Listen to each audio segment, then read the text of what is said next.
নমস্কার বন্ধুরা, আপনারা দেখছেন বঙ্গবাংলা আপডেট ইউটিউব চ্যানেল। শেষ সুযোগ, এসএসসি 2016-র 175টি রিভিউ পিটিশন একত্রিত, চূড়ান্ত শুনানি কবে?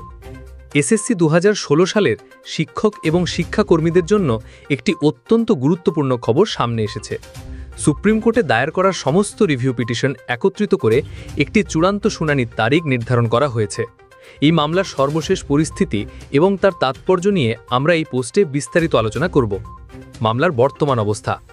এসএসসি 2016-র রিভিউ পিটিশনের শুনানি প্রথমে 4ই আগস্ট হওয়ার কথা ছিল, কিন্তু 1 আগস্টের আপডেট অনুযায়ী সমস্ত রিভিউ পিটিশন একত্রিত করা হয়েছে এবং সেগুলির চূড়ান্ত শুনানির জন্য 5ই আগস্ট 2025 তারিখ ধার্য করা হয়েছে।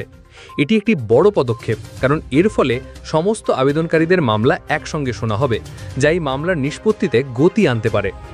একত্রিত হওয়া পিটিশনের সংখ্যা প্রায় 170 থেকে 175টি রিভিউ পিটিশন একসঙ্গে ট্যাগ করা হয়েছে।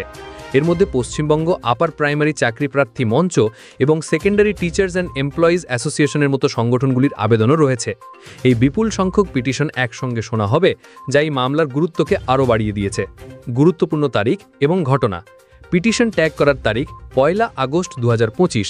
রিভিউ পিটিশনের চূড়ান্ত শুনানির তারিখ 5ই আগস্ট 2025।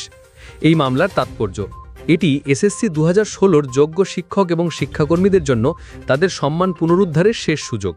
এই মামলার রায়ের ওপর প্রায় 26,000 শিক্ষক এবং শিক্ষাকর্মীর ভবিষ্যৎ নির্ভর করছে।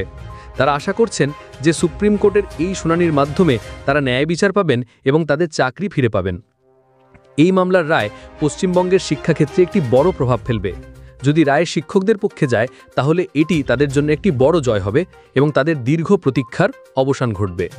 ভবিষ্যৎ পদক্ষেপ: এই মামলার পরবর্তী আপডেট আসার সাথে সাথে আমরা আপনাদের জানাতে থাকব।